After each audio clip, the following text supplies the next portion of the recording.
बाक्सा जिल्ला दुलाराय बर' फरायसा आफादनि 20थि बोसोरसालिया जथुमा लोगोसेयावनो सालबारि दखरा दुलाराय बर' फरायसा आफादनि 24थि 2 बोसोरारि जथुमा बे जथायै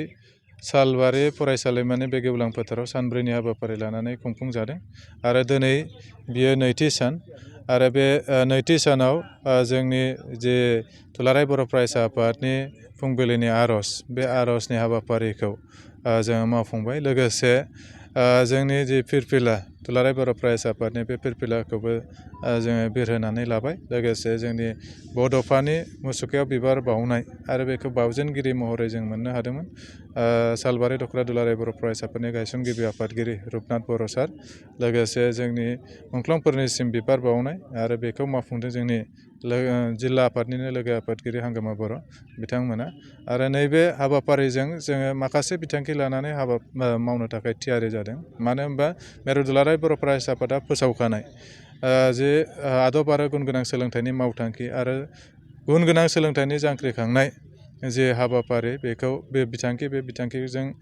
दुलाराय बर' फरायसाफोरा खामानि मावदों आरो साफ्रोमबो जोंनि मेट्रिक होगिरि आरो हायार सेकेन्डारि फाइनाल होगिरि फरायसाफोरखौ लोगो हमनाय बे हाबाफारिया मोनफ्रोमबो दखरा मोनफ्रोमबो दालाइसायाव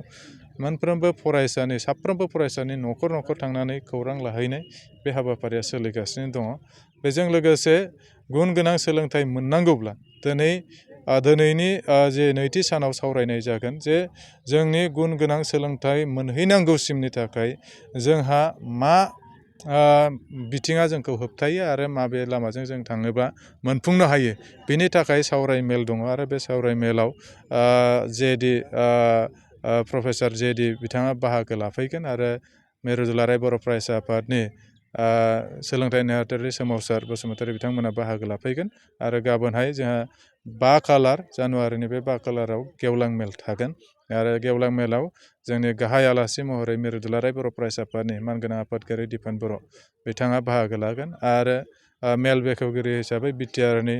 मानगोनां CM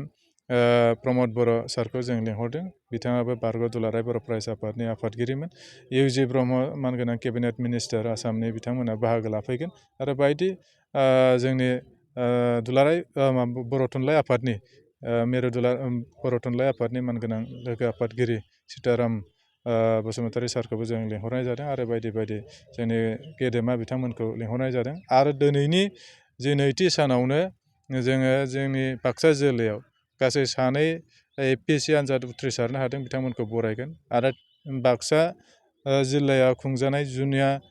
जे रोंगौसा सायख' आनजाद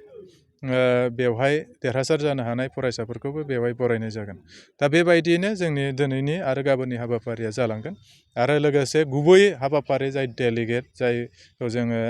थान्दै मेलनि गेजेरजों माखासे फैबाय थानाय बोसोरनि थाखाय जों बिथांखि लानो गोनां आयदायाव जोङो सावरायनो माखासे थिखानानै लाखानाय जादों गुबैयै जोंहा जोंनि लाइमोनफोरा जि जेंनाजों मोगा मोगि जादों जौ जुवा ड्राग्स लोगोसे उन्दै बैसोआव हाबा जानाय आरो लोगोसे जे जोंनि लाइमोनफोरा गावनि जे मान सन्मानखौ फाननानै इजि मानि आर्निं बा गोरलै फैसा आरजिनाय बेखौ जों बोरै होबथानो हायो बेजों लोगोसे जोंनि समाजाव नुजाबाय थानाय जोंनि बिमाफोरा जोंनि न'खरनि जे बिमाफोर जाय समाव गथ' गथायखौ फोरोंनांगौ बे समाव जोंनि बिमाफोरा गुबुनजों खारनाय गुबुनजों लांखार जानाय गुबुनखौ लांखारनाय जोंनि बिफाफ्रा बेफोरबायदि थासारिया जोंनि समाजनि जे गुबुंले थासारि बेखौ जों बोरैहाय फोसाबनो हायो बेनि थाखाय माखासे बिथांखि लानानै जों खामानि मावगोन आरो बेजों लोगोसे जोंहा गोनांथार माखासे आयदाखौ लानानै 3 दान क्वार्टारलि जोङो माखासे सावरायमेलबो लानो नागिरदों बायदि बायदि बिथिङाव आरो बेखौ जोङो नैबे थान्दै मेलनि गेजेरजों थि खालामगोन जाहाथे सावरायमेलनि गेजेरजों जोंनि माखासे एक्सपार्टफोरखौ लाबोनानै गुबुन गुबुन बिथिं रांखान्थि जोंनि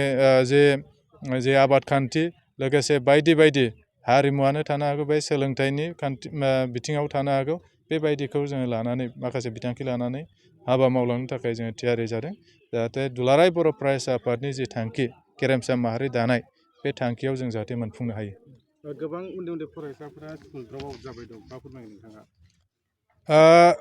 उन्दै फरायसाफोरनि स्कुल ड्रप आउट जानाय बे डाटाखौ जोङो लाबायनो थादों आरो बेवहाय गोबांथार नङाब्लाबो जायफोर हाई सेकेन्डारिसिम मोनहैबाय मेट्रिक होबाय बिथांमोननिफ्राय फ्राय ड्रप आउट जानायखौ जों मेट्रिकसिम मोनहैनाय खेबसे फेल जायो बा खेबनै फेल जायो बेनिफ्राय ड्रप आउट जालाङो हयथ' हाई सेकेन्डारियाव जों मोनहैयो बेनिफ्राय ड्रप आउट जालाङो दा बे बिथिंखौ जों माखासे डाटा कालेक्सन खालामगासिनो दं आरो बे डाटा कालेक्सननि गेजेरजों जों बिथांमोनखौ माबायदि राहाजों बिथांमोननो जोङो आरो फरायफिननायनि खाबुखौ होनो हायो नङाबा बायदि बिथिङाव जोङो जाहाथे बिथांमोनखौ एंगेज खालामनो हायो बेनि थाखायबो हाबाफारि माखासे जों रनसायनानै लाखानाय दङ बेजों लोगोसे बेवहाय खावलायगोन जोंनि गारजेन बिथांमोनखौसो जाहाथे जाय गथ'आ जोंनि गारजेनफोरनि आमोलाव सोलिगासिनो दङ जाय फरायसाया जोंनि गारजेनफोरनि थाखा फैसाजों फरायनायनिफ्राय लानानै गावनि इन्जयमेन्ट खालामनायसिम बाहायबाय दङ बै फरायसाफोरा जाहाथे गारजेनफोरनि आखायावनो गारजेनफोरनि दिथायावनो जाहाथे सोलियो जाहाथे बे फरायसाखौ गावनि गारजेनफोरनि सायाव जाहाथे बारहोलाङा बांद्राय गावनि डिसिसन होनानै जाहाथे समाज बेरेखा खान्थियाव जाहाथे गफबा बिनि थाखाय सांग्रां जानो थाखाय खावलायदों जोंनि गारजेन बिथांमोनखौ आरो बिनि थाखायबो जों माखासे हाबाफारि लानानै रायजो राजाजों गामि आफादाव जों सावरायनो थाखाय बिथांखि लानाय जागोन